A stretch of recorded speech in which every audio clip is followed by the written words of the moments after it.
네. 이제 사도행전에 저희가 반틈을 끝낸 것 같습니다. 전반부라고 할 수 있는 1장부터 12장까지 했던 이야기들을 했습니다. 예루살렘, 그 다음에 유다와 사마리아에 대한 선교 활동에 대한 이야기들. 그래서 예루살렘에 있었던 이야기들은 교회가 창설되는 이야기. 그래서 그 교회가 어떤 모습이어야 하는가라는 이야기. 그 교회가 이제 유다와 사마리아 선교를 통해 가지고 다시 한번 쇄신하고 다시 한번 변화하고 다시 한번 바뀌는 이야기까지가 제가 지난 시간까지 했던 이야기 같습니다. 지난 시간 했던 이야기들 조금 더 보면 언제나 교회는 변화해야 된다. 그 중에서도 가장 예수님을 이해하고 또 가장 예수님을 사랑했던 바로 베드로라는 그 첫째 제자가 그 또한 자기가 가지고 있었던 생각들 아니면 자기가 살아왔던 삶의 습관들을 버리고 하느님께 다시 한번 다가가기 위한 또 다른 변화를 끊임없이 추구하면서 살아가는 모습들을 제가 지난 시간에 말씀드린 것 같아요. 우리들도 언제나 교회는 항상 쇄신해야 됩니다. 머물러 있고 그 안에 안주하여 있으면 하느님의 뜻을 계속해서 받아들이고 또 전하고 그것들을 살아갈 수 없는 거라고 저는 생각들어요. 시대가 바뀌면서 또 사람들도 바뀌고 또 사람들의 생각이 바뀌고 또 사회가 바뀌고 또 제도가 바뀌는 그 상황 안에서 교회는 절대 안주하지 않아야 됩니다. 언제나 변화해야 되고 바뀌어야 되고 쇄신해야 되는 게 교회의 모습이라고 생각합니다. 이번 시간부터는 사도행전의 후반부라고 할 수 있는 바오로의 이야기를 시작할 겁니다. 베드로의 어떤 쇄신 이야기, 베드로가 이방인들, 유다인들의 선교뿐만이 아니라 이방인들에 대한 모습들을 받아들이면서 그 모습을 통해서 바오로가 하려고 하는 이방인 선교에 대한 주춧돌 아니면 베이스를 깔아놨다고 할 수 있어요. 이제부터 이제 본격적으로 바오로가 어떻게 이방인들에게 선교하고 그 선교가 땅끝까지 어떻게 전해지는지에 대해서 얘기를 해드릴 겁니다. 후반부의 이야기의 주인공은 누가 뭐라 해도 바오로입니다. 바오로. 그래서 저는 여러분들이 다른 것보다도 사도행전 안에서 후반부 13장부터 28장까지는 바오로의 생각에 많이 집중해 보셨으면 좋겠어요.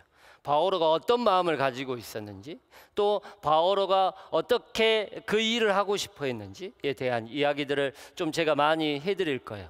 그리고 그런 면 안에서 또한 루카라는 사람이 바오로를 어떻게 보고 있는지에 대한 이야기들도 좀 같이 해볼까 합니다. 그 이유가 뭐냐면 바오로가 직접 쓴 성경 글이 있어요. 그게 서간이라고 합니다. 우리는 바오로 서간이라고 하죠. 신약 성경 안에서 굉장히 많은 부분을 차지해요. 근데 루카가 쓰고 있는 사도행전의 13장부터 28장까지의 내용하고 바오로가 직접 썼다고 하는 서간의 내용 자체가 일치하지 않아요. 그렇게 많은 부분에서 일치하지 않아요. 예를 들어보면 사도행전에서는 다마스커스에서 사건이 일어나고 나서 바로 예루살렘으로 갔다고 얘기를 해요. 근데 서간에서는 갈라디아서나 다른 서간에서 보면 바오로가 바로 예루살렘으로 가지 않아요. 다마스커스가 아니라 고향이 타르수스, 자기 고향이었던 타르수스로 갔다는 이야기가 나오게 됩니다. 그래서 좀 달라요. 그 이유가 이게 사실인가 저게 사실인가가 중요한 게 아니라 그러면 왜 루카라는 복음사가는 바오로의 이야기를 이렇게 썼을까가 제가 항상 중요한 메시지라고 얘기했어요. 그래서 저는 이번 13장부터 28장까지에 대한 이야기를 하면서 두 가지에 대해서 중점적으로 얘기할 겁니다. 바오로가 가지고 있었던 그 마음이 어떤 것인지, 그 다음에 또 하나는 그러면 바오를 통해서 루카라는 복음사가는 어떤 얘기를 하고 싶어 하는지에 대해서 얘기를 할 겁니다. 그 이야기가 어떻게 구성되냐면 여행기로 구성이 되어 있어요. 여러분도 뭐 다 잘 아시겠지만 여기에 나온 것처럼 바오로의 4번의 여행으로 구성되어 있습니다. 1차 전도 여행, 2차 전도 여행, 3차 전도 여행, 그 다음에 예루살렘에 잡혀가지고 로마로 압송되는 로마로의 여정, 이 네 개의 여정 기록, 이 여행에 대한 이야기로 13장부터 28장까지 구성되고 있기 때문에 그런 쪽으로 많이 이야기를 할 겁니다. 일단 들어가기 전에 이 시간에 바오로에 대한 직접적인 이야기를 하기 전에 먼저 구성 자체가, 이야기 자체가 여행이라고 되어 있기 때문에 우리가 말하고 싶은 여행이라는 게 무엇인가, 우리가 여행할 때는 어떤 마음이 들까? 그러면 바오로는 그 여행을 하면서 어떤 마음으로 출발하고 그 여행을 함께 했을까라는 이야기를 한번 해볼까 합니다. 여러분들은 여행 갈 때 어떤 마음이 드십니까? 설레죠. 설레죠. 저도 최근에 갔다 온 여행이 울릉도입니다. 최근에 뭐 여행이라고 하기는 그렇고 저희 사목국 식구들끼리 같이 갔던 데가 울릉도입니다. 울릉도를 가면서 이제 광주에서 출발해서 포항까지 갔다가 포항에서 배 타고 울릉도를 들어가야 됩니다. 그러면 광주에서 포항까지 가는 시간이 한 4시간 걸립니다. 차로 4시간 걸려요. 광주에서 쭉 이제 대구 들려서 가야 되니까, 대구 있는 쪽으로 들려서 가야 되니까. 그래서 4시간 갑니다. 그러면 아침 9시 배를 탔어야 됩니다. 그러면 새벽 4시에 출발해야 돼요. 새벽 4시에. 그러면 자면 일어나겠습니까? 못 일어납니다. 그래서 나를 꼬박 샜습니다. 뭐 하면서? 술 마시면서. 뭐라고? 전야제 하면서. 전야제 하면서 잠은 못 일어날 것 같아서 그냥 배에서, 차에서 자자라는 이제 생각으로 나를 꼬박 샜습니다. 그러니까 굉장히 좋더라고요. 설레는 마음, 그 다음에 또 가서 우리들이 뭘 해야 될지, 아니면 거기 가서 어떤 마음일지라고 막 그렇게 얘기를 하다 보니까 저도 많이 설레더라고요. 그래서 이번에 울릉도 간 목적은 뭐 워크숍도 있지만, 뭐 회의도 하고, 뭐 워크숍도 있지만, 제 나름대로의 목적은 뭐였냐면, 제가 울릉도도 한 번도 안 가보고 독도도 한 번도 안 가봤거든요. 그래서 독도를 한번 가보자라는 게, 다른 분들은 이제 울릉도에서 독도를 들어가기 위해서는 또 2시간 반 배를 타고 또 들어가야 돼요. 한 87km 정도 되기 때문에. 그래서 다른 거는 안 하더라도 독도는 꼭 봐야 되겠다라는 생각이 있어서 갔습니다. 그래서 보고 왔죠. 날씨도 좋고 해서 저방까지 해서 들어갔다 오고, 갔다 와서 지금 생각해 보면 참 잘했다라는 생각이 듭니다. 그다음에 내가 할 수 있는 것들을 다 해서, 그다음에 거기가 울릉도도 굉장히 이쁩니다. 울릉도도 다른 나라 같아요. 저 가보신 분은 알겠지만 절벽 위에 이렇게 해안도로가 있고, 그 해안도로를 쭉 따라가면서 보니까 또 다른 느낌이더라고요. 그래서 자연을 보는 것, 그다음에 그 자연과 함께 또 내가 가지고 있었던 생각들을 다시 한번 재정립하는 것, 그 다음에 독도를 가면서는 나도 역사의 한 페이지에 나도 하나의 뭐라고 해야 되지? 점은 너무 크고 하나의 침이라도 한번 묻혔다라는 그런 마음이 들어서 굉장히 뿌듯했습니다. 돌아오는 독도 가면 2시간 반 배 타고 가가지고 거기에 40분 머물고 다시 2시간 배 타고 옵니다. 아무것도 안 합니다. 그냥 그렇게 했음에도 불구하고 참 지금도 그런 뿌듯함들이 있습니다. 여행은 그렇습니다. 여행은 우리가 가지고 있는 일상에 떠나기 때문에, 내가 가지고 있는 일상에서 또 다른 어떤 뭐라고 하지? 새로움들을 맞이하고 있기 때문에 굉장히 설레고 기대되고 하는 게 여행입니다. 그러면 우리들의 이야기로 돌아와서 바오로는 어떨까요? 바오로도 그런 마음으로 여행을 떠났을까요? 저는 아니라고 생각해요. 바오로는 여기에 있는 것처럼 우리처럼 여행을 떠나는 그 마음들이 설레고 기대되고 뭐 기쁘고 그런 마음이 아니라 두렵고 힘든 마음이라고 생각해요. 왜냐하면 놀러 가는 게 아니기 때문에. 자기가 말도 통하지 않는 곳이에요. 그 다음에 자기가 가지고 있는 어떤 두려움들이 있는 거예요. 그 다음에 그 거리도 짧지 않아요. 지금처럼 자동차 타고 휙 가는 거리가 아니에요. 걸어서 배를 타고 언제나 그 안에 죽을 위험이 있고, 그런 거리를 출발하면서 언제나 두려운 마음, 그 다음에 긴장하는 마음, 그 마음들이 있었다고 생각해요. 저도 그런 마음이 있었습니다. 언제냐면 유학을 처음 나갈 때. 제가 유학을 처음 했던 인스브룩이라는 곳입니다. 굉장히 이쁘죠. 이렇게 분지 형식으로 되어가지고 있는 곳입니다. 저기 뒤에 있는 설산으로 덮여 있는 그 산이 하펠레카라는 곳인데요. 여기가 바로 2,700m 정도 됩니다. 굉장히 이쁜 도시예요. 가보신 분은 알겠지만, 제가 유학을 나가기 재작년에 2017년도죠. 유학에서 돌아와서 처음으로 다시 인스브룩을 가봤습니다. 뭐로? 여행으로. 엄청 좋더라고요. 그렇게 좋을 수가 없어요. 그때도 겨울에 갔었는데요. 눈이 이렇게 내리고, 눈이 가서 거기 이제 강이, 인강이라고 하는 강이 흐르거든요. 그 강을 걸어 다니면서 여기가 이렇게 이뻤구나라는 걸 다시 한번 느꼈어요.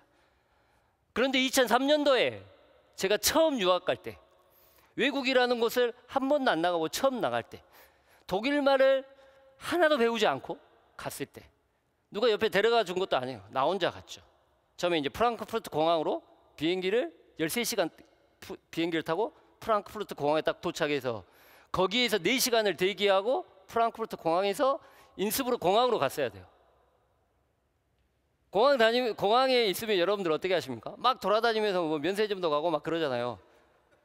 아무것도 모르니까 프랑크푸르트 공항을 처음 가본 거예요. 4시간 동안 집 놔두고 게이트 앞에 그대로 앉아 있었어요. 왜? 무서우니까. 여기 잘못 나갔다가 여기서 비행기 놓치면 이제 못 가는 거예요. 미야 되는 거예요. 두려우니까 아무것도 못하고 4시간 동안 그대로 앉아 있었어요. 이제 그 당시만 해도 이제 공항 안에서 담배를 필 수 있었어요. 카페테리아가 있으면. 그래서 바로 옆에 카페테리아가 있더라고요. 그래가지고 커피를 사 먹고 싶은데 어떻게 얘기해야 될지 두려워서 말도 못해서 커피도 못 사 먹었어요. 그래서 가가지고 옆에 사람들이 담배 피고 있으면 옆에 이렇게 해가지고 담배 한 대 피고 다시 와서 또 앉아있고 또 다시 가서 그랬던 기억들이 납니다. 또 하나의 기억은 뭐냐면, 제가 인강이 굉장히 이뻐요. 거기가 이제 도시 중간을 관통하고 있는. 제가 한번 어학시험을 보고 나서 그 강에 빠져 죽을 뻔했어요. 아니, 빠져 죽을 뻔한 게 아니라 죽고 싶었어요. 왜냐면 진짜 내 자신이 너무 한탄스럽더라고요. 그때 제 나이가 28이었거든요. 28년 동안 살아오면서 이런 수모와 이런 자괴감이나 내가 이 정도밖에 안 되나 라는 생각이 첫 어학시험을 보고 나서 들었어요. 걔도 알아먹는 말들은 나는 못 알아먹고 있구나 라는 생각들. 전혀 그런 것들이 보이지 않죠. 하지만 나중에 공부 다 마치고 놀러 가니까 다 보이더라고요. 이쁜 것들이. 저는 바오로의 마음이 그런 마음이었다고 생각해요. 놀러 가는 게 아니기 때문에, 내가 뭔가를 해야 되기 때문에 그 마음에 두렵고 힘든 마음이에요. 하지만 바오로는 떠났습니다. 저는 그러한 마음이 우리들 선교의 중점이 돼야 된다고 생각해요. 낯선 것들에 대해서 우리는 너무 두려워함이 커요. 보시면 바오로의 여정을 한마디로 요약을 하면 낯섦으로의 떠남입니다. 익숙한 것들로부터의 떠나는 거예요. 저는 우리 신앙인의 삶이 모토가 이게 돼야 된다고 생각해요. 언제나 익숙함 안에 머물러 있어요. 익숙함 안에서 떠나려 하지 않아요. 우리들 마음은 단순히 어디를 간다는 개념이 아니에요. 우리의 신앙의 여정 안에서. 어떤 신부님의 글을, 이제 저희 은사 신부님인데요, 은사 신부님의 책 안에서 그런 말이 있어요. 신앙인은 모험을 하는 사람이다. 믿기 위해서 모험을 하는 사람들이다 라고 얘기해요. 신앙인이라는 사람들은, 그리스도인이라는 사람들은 예수 그리스도를 믿기 위해서 모험을 하는 사람들이에요. 그 말이 뭔 말이냐면, 두려워서 못 떤다는 것은 신앙인의 모습 안에서는 절대 안 되는 말이죠. 왜? 누구를 믿고 있는데 두렵지만 떠나는 게 신앙인이에요.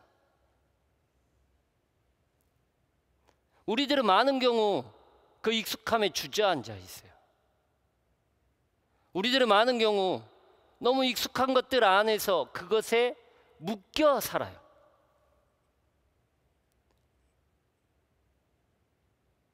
제가 이제 지하철 이렇게 타고 오면 요즘 사람들을 보면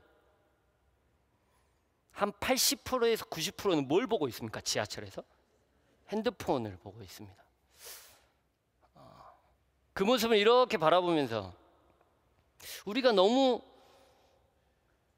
핸드폰에 묶여 살고 있지는 않나? TV에 이거 TV 방송인데 이런 말 하면 안 되겠네. 많은 경우 TV에 묶여 살기도 하고 핸드폰에 묶여 살아요. 그걸 놓으면 어때요? 특히 요즘 우리 젊은 친구들은 핸드폰을 내 손에서 놓으면 불안 증세가 온대요. 그게 왜 그럴까요? 두렵기 때문이에요.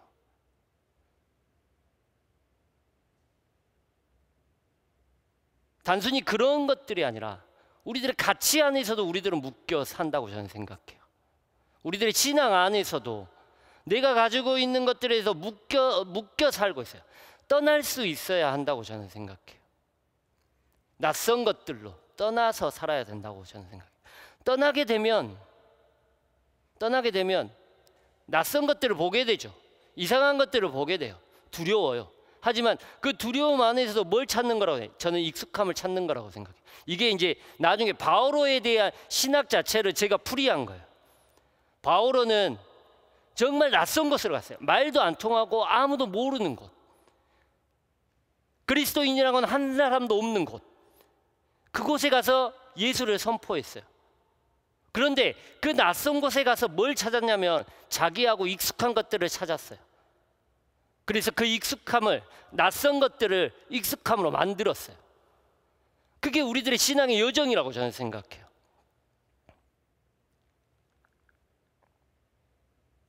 첫 번째는 낯선 것들을 좀 저는 찾아보셨으면 좋겠어요. 내가 두려워하고 있는 것이 무엇인지 한번 바라보셨으면 좋겠어요. 우리의 신앙 안에서 여정이에요, 여정. 제가 항상 말씀드리지만 머물러 있는 게 아니라 우리는 계속해서 신앙의 생활을 앞으로 나아가야 돼요. 근데 우리들은 익숙함에서 벗어나지 않으면, 내가 그걸 벗어나려고 하지 않으면 안 된다고 생각해요. 하느님을 믿는 것, 예수님을 믿는다는 것은 두렵기 때문에 못 가는 게 아니라 그 두려움 안에서도 그분을 믿기 때문에 앞으로 나아갈 수 있다는 거죠. 그걸 저는 바오로의 열정과 투신이라고 생각합니다. 힘들 줄 알면서도, 내가 이게 손해볼 줄 알면서도, 내가 죽을 줄 알면서도 그 안에 내 자신을 투신하는 거예요. 낯선 것들이 두렵지 않은 사람이 없어요. 그림을 보시면 언제나 우리를 잡아먹을 듯이 우리들을 바라보고 있어요. 그 두려움을 이겨내는 건 우리들에 대한 저는 신앙이라고 생각해요. 하느님을 믿는 것. 그래도 내 뒤에는, 백그라운드에는 나를 밀어주고 있는 분은 누가 있냐? 하느님이 있다. 예수님이 있다. 그 믿음으로 가는 거예요. 제가 그런 말 했죠. 베드로가 물속에 뛰어들었지만 언제나 그 물속에 뛰어든 그 두려움 안으로 뛰어들었지만 그래도 두렵다고. 물속에 빠져드니까 두렵다고. 그때마다 우리는 누굴 찾아야 되냐면 예수님을 찾아야죠. 그래서 신앙인은 끊임없이 모험하는 사람들이에요. 낯선 것들을 찾아. 그래서 그 낯선 것들을 익숙하게 만들고 또다시 낯선 것들을 찾아 나서는.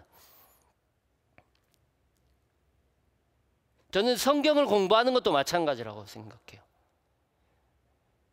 복음서, 우리는 매일 미사 하시는 분들은 복음서를 매일 한 번씩은 읽어요. 익숙해요.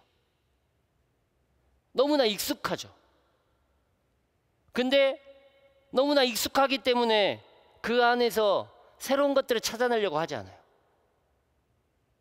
성경은 익숙하게 읽는 것들을, 매번 읽는 것들 안에서 낯선 것들을 발견하는 거라고 생각해요. 새로운 것들을 발견하는 거라고 생각해요. 그래서 그 낯선 것들을, 낯선 의미들을 내가 찾아내서 다시 익숙함에 그것들을 대입시켜야 돼요. 어디에서? 내 삶에서.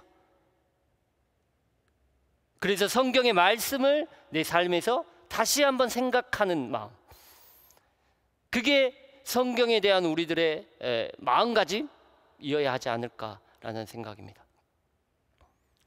바울은 이런 마음으로 여정을 시작합니다. 두렵고 떨리는 마음으로, 긴장하는 마음으로. 하지만 그 긴장과 두려움 안에서도 언제나 예수님께서 나와 함께 계시다, 성령께서 나와 함께 계시다함을 느끼고 계속해서 그 안으로 투신해요. 그게 바로 바울의 열정입니다. 그래서 한 번으로 끝나지 않아요. 한 번으로 그 여정을 끝내지 않아요. 그게 계속해서 이어집니다. 저는 앞으로 우리가 바라볼 바오로의 여정을 통해서 바오로에 대한 이야기뿐만이 아니라 우리들의 신앙의 여정들도 한번 바라보셨으면 좋겠어요. 제가 사도행전 처음 시작할 때 사도행전은 끝나는 이야기다, 끝나는 이야기가 아니다 라고 말씀드렸어요. 끝나지 않는 미완성의 이야기다. 왜? 바오로의 이야기는 로마에서 끝나요. 사도행전의 이야기는 28장은 로마에서 끝나요. 하지만 예수님의 명령은, 성령의 명령은 어디까지예요? 로마가 아니에요. 땅끝이에요. 땅끝. 땅끝이면 우리가 사는 이곳이에요. 바울의 여정을 통해서, 바울의 여행기를 통해서 우리의 여행기를 같이 대입시키는 거죠. 출발점은 낯선 곳으로의 여정이에요. 바오로가 그랬던 것처럼 우리도 우리가 살아가는 이곳에서 낯선 곳으로의 여정이 필요합니다. 조금 두려운 마음에도, 조금 힘든 마음에도, 아픔이 있는 그곳이라고 하더라도, 나눔이 있는, 손해가 보는 그곳이라고 하더라도 그곳에 여러분들이 열정을 가지고 투신하셨으면 좋겠습니다. 그래서 바오로와 함께 또 성령과 함께 그 여정을 함께 하셨으면 합니다. 다음 시간은 이제 바오로의 여정을 조금 더 자세히 바라볼 수 있는 시간 가져보도록 하겠습니다. 감사합니다.